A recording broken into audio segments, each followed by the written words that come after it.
Welcome everyone. In this video I'm going to explain a few tips for creating this part. So the first thing that we should do is really look at the part and do an evaluation in your head or on a piece of paper. Sketch it how you want to approach it. If you just dive in there and start sketching, you're going to find out that things are not going to go right and you're going to have to go back and redo it. So spend a few minutes thinking about it up front. Now, when we have an object like this, there are lots of features on here, and it may be complicated. And the first thing you're going to try and do is try and figure out how you're going to start. And there's a lot of information on here. The first thing we want to do when we go to evaluate this stuff or evaluate a model is to eliminate all those small things. Let's make a simple model out of that. So the first thing I'm going to not think about are those radiuses. We're going to add them at the end. We always add radiuses and fillets at the end. We're not going to worry about that. Our part's getting simpler already, and then we can eliminate that hole because that's going to be an added feature as well too. And we can also eliminate that hole. So that's really the part that we're going to envision. So we have two really parts that we have to make here, or two features. And we know based on our little Play-Doh video that we can only extrude things one way. So this can only go back and forth this way in this direction. And this can only go up and down. When we make these profiles, when we extrude these, they can only go up and down. They are in different directions. So you're not going to be able to do that in one profile. So that means you're going to have to make two sketches right away. Very important. A lot of people try and do this all in one extrusion. You can't do it. You want to build things feature by feature, and it makes it much easier for editing afterwards. So don't try and do everything at once. Break everything down. So you're probably going to want to start with either this feature here or this feature here. Typically you go with the biggest feature. That's my suggestion. I mean, if you're going to design a car, you're not going to start with the bolt on one of the wheels. You're probably going to start with something big like the frame. So start with something big. You probably want to start by creating that feature there. If you have sketched your profile roughly and added a few dimensions, you may still have something that looks like this, and that's not a problem. You might want to start adding dimensions. So we could add this diameter dimension on there. And because this is a half circle, it's by default going to change that to a radius or dimension it as a radius. So when we select that, we will see the default radius pop up, but we don't want that. We want the diameter. So we want to right click and select diameter. And when we select that, we're going to change that to 40. So this shape still does not really look like what we want. You can actually start dragging some of these features around to get them to look more closely resembling the shape. So I can drag that around. It's not constrained, so I can move those shapes around. And I do know that this point here in the circle, right from the center to there, is supposed to end up with that point. So this line really doesn't need to be there. So I might delete that line there, and there is no line there. It's just a dimension that you can see in there. So if I move that dimension, so this is where I'm going to want to start adding some constraints.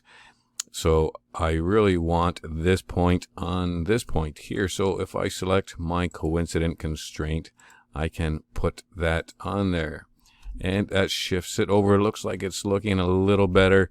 Now I have some light blue lines there. I want all black because the light blue means it's not fully constrained.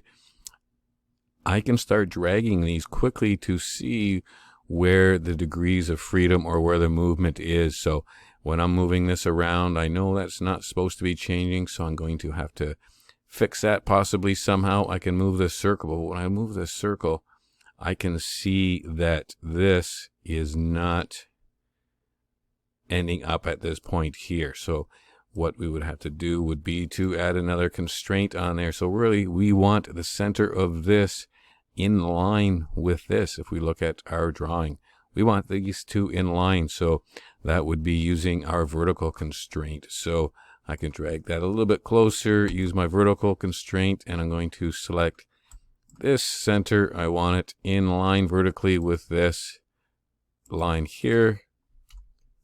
It's not selecting that center, and in that point there. And now that has fully constrained that profile. All the edges or the profile is black, and it's a closed profile because it's all shaded in blue. Another problem you might run into is when you go to sketch your second feature. So we really want to be sketching that other protrusion that is popping out from the side here. And if I go to select my sketch, create my sketch, and I try and select that bottom surface, it is not selecting it. So what we probably want to do is use our view cube or rotation tools and select that bottom surface. Now we are sketching on the bottom. You may want to go to your default home, and then you might want to go to the top so you can see the profile that you are sketching. You want to rotate that a little bit so we can see where we're sketching, and we're going to select the top. So you may want to go just back a bit and start sketching some lines on there, and going to do a rough sketch here, not putting any dimensions in. And we're going to make sure that is running perpendicular. We want that line perpendicular, and randomly select a point, and we will close that off there. So we can go back to our sketch here and look at it that way. And we know we need a half circle on here, so we can go select our circle command, select our midpoint, and then we can go use our trim. And we can trim those off, and we don't need that line there either as well. So we have our rough shape here. We can add some dimensions. Sometimes it looks like when you're working with circles, it looks like you have created a tangent with this circle and this line, likewise with the circle and this line. But when you go to drag that shape around, you're going to see that that is not the case. So we have something funny going on here that is not actually touching that surface. We've got a gap in there, and if we move this one around here a bit, we'll see the same thing. So you might get something like that happening, and some weird things going on here. We haven't got tangent set, so it looks like it started off looking like the shape we wanted. We can easily correct that. All we're going to do is, this is a point on a line constraint, so we've used somewhere along that line. It's selected the coincident, so I am just going to trim that off. This is probably going to happen to you for sure, and I am going to use the tangent to make sure that this is tangent, because I want a tangent line, and I want this one tangent here as well. So that hopefully should have joined up. It is a closed surface now because we have a blue circle in there. So we're going to add our dimensions on there. And once we add our dimensions, that is going to turn all those lines black, and you can finish your sketch and create your extrude.